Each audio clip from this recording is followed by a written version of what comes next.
കഴിഞ്ഞിട്ട് 6 മാസമേ ആയുള്ളൂ. അർച്ചന എന്തിന് സ്വയം ജീവൻ ഒടുക്കി?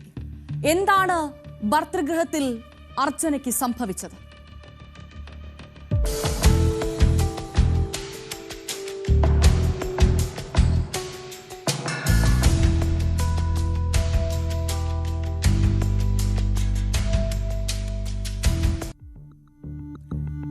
ഭർതൃവീട്ടിലെ പീഡനത്തിന് ഇരയാണോ അർച്ചന?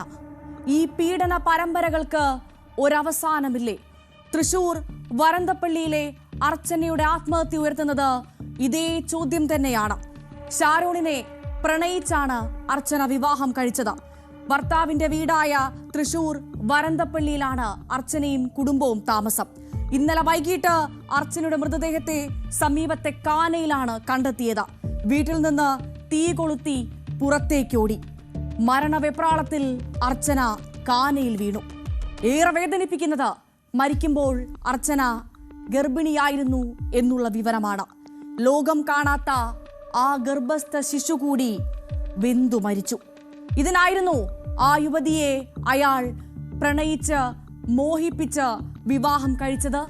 ജീവിതകാലം മുഴുവൻ ഒരുമിച്ച് സന്തോഷിച്ച് ജീവിക്കാം എന്ന് കരുതി ആ പെൺകുട്ടി അയാളെ താലി ചാർത്തിയത് ഇതിനായിരുന്നു.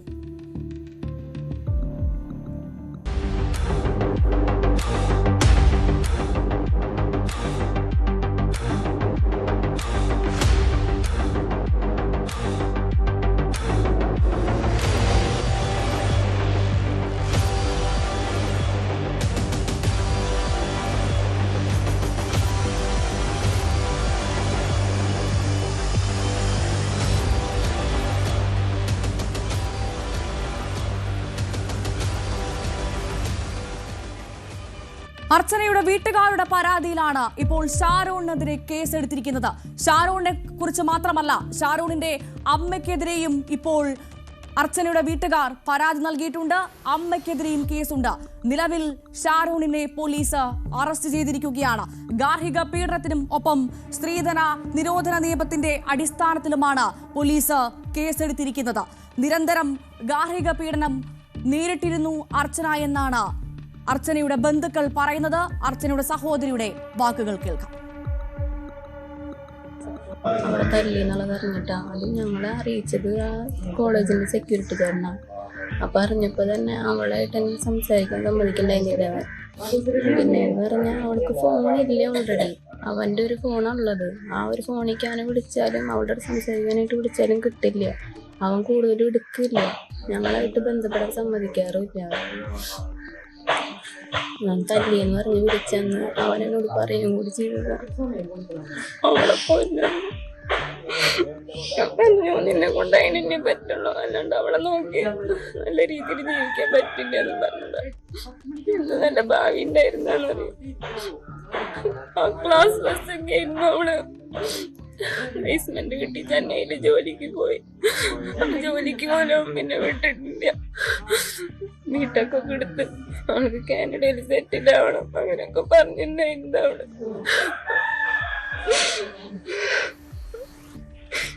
ഉപദ്രവിച്ചുണ്ട് തോന്നുന്നുണ്ട്.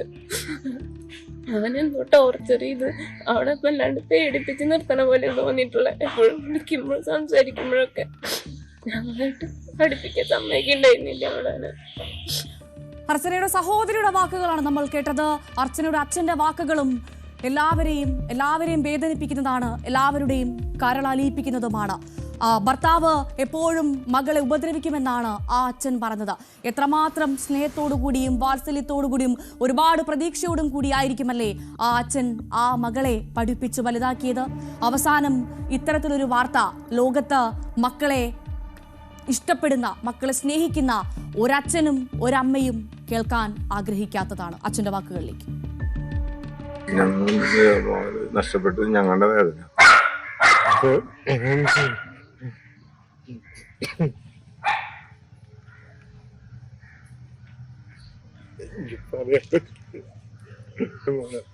അത്രയും ക്രൂര മനസ്സാവില്ലേ. രണ്ടും ഞാൻ പറയാം കൊടുത്തിരുന്നു. പക്ഷെ ഞാനെന്നിട്ട് നമ്മളെ മക്കളും ഇവിടെ കൂടി കാരണം സ്വന്തം ഇഷ്ടത്തിന് ഷാരൂണിനൊപ്പം പോയതാണ് അർച്ചന. ഷാരൂണിന് അത്ര നല്ല സ്വഭാവമല്ല എന്ന് തുടക്കത്തിലെ മാതാപിതാക്കൾ പറഞ്ഞതാണ്.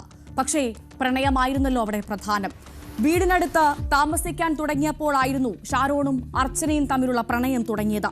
പഠിക്കാൻ പോകുന്നതിനിടെയാണ് ഷാരൂണിനൊപ്പം അർച്ചന പോയത്. വിവാഹം കഴിഞ്ഞതോടെ പിന്നീട് അങ്ങോട്ട് പീഡനമായി, നിരന്തരമുള്ള ഗാർഹിക പീഡനം. സ്ത്രീധനം ആവശ്യപ്പെട്ട് പോലും മർദ്ദിച്ചു എന്നാണ് മനസ്സിലാക്കാൻ സാധിക്കുന്നത്.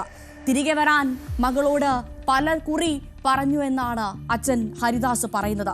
പക്ഷേ മകളാവട്ടെ അർച്ചനയാവട്ടെ ഭർത്താവിനൊപ്പം ആ പീഡനം സഹിച്ച് വീട്ടിൽ തുടർന്നു. ഒടുവിൽ സഹിക്കവയ്യാതെ ആ പെൺകുട്ടി തന്റെ 20ാമത്തെ വയസ്സിൽ ഗർഭസ്ഥ ശിശുവിനെ വയറ്റിൽ ചുമന്നുകൊണ്ട് ആത്മഹത്യ ചെയ്തിരിക്കുന്നു. ഷാരൂണിനെ കുറിച്ച് പോലീസ് വിവരങ്ങൾ എടുത്തു. ആ വിവരങ്ങളിൽ ഇയാൾ കഞ്ചാവ് കേസിൽ അടക്കം പ്രതിയാണെന്നുള്ള വിവരമുണ്ട്. ലഹരി ഉപയോഗിക്കുന്ന ആളായിരുന്നു ഷാരൂൺ.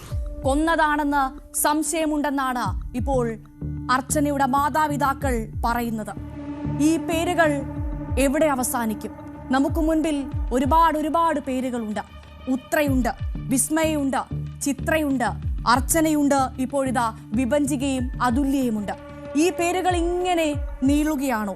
ഇതിന് ഒരവസാനമില്ലേ എന്നതാണ് ഏറ്റവും പ്രധാനമായി 24 അവർ ഉന്നയിക്കുന്ന ചോദ്യം. സ്വാർത്ഥ ബന്ധങ്ങളുടെ വാരിക്കുഴിയിൽ വീണു പോകുന്ന പെൺജീവിതങ്ങൾ ഇനിയും ഉണ്ടാവാതിരിക്കട്ടെ എന്ന് മാത്രമേ നമുക്ക് പ്രാർത്ഥിക്കാൻ സാധിക്കുള്ളൂ. അത്തരം വാർത്തകൾ ഉണ്ടാവാതിരിക്കട്ടെ എന്ന് നമ്മൾ ഓരോ തവണയും ആവർത്തിക്കുന്നതാണ്. പക്ഷേ വീണ്ടും ഇത്തരത്തിൽ അർച്ചനമാർ ഉണ്ടായിരിക്കുന്നു എന്നുള്ളതാണ് ഏറ്റവും വേദനിപ്പിക്കുന്ന കാര്യം. നമ്മൾ പലപ്പോഴും കേൾക്കുന്ന ചില കാര്യമുണ്ട്, പലപ്പോഴും കേൾക്കുന്ന പദപ്രയോഗമാണ്. നമ്മുടെയൊക്കെ വീടുകളിൽ കേൾക്കുന്നുണ്ടാകും, മകളെ കെട്ടിച്ചു വിട്ടു, കെട്ടിച്ചങ്ങ് അയച്ചു.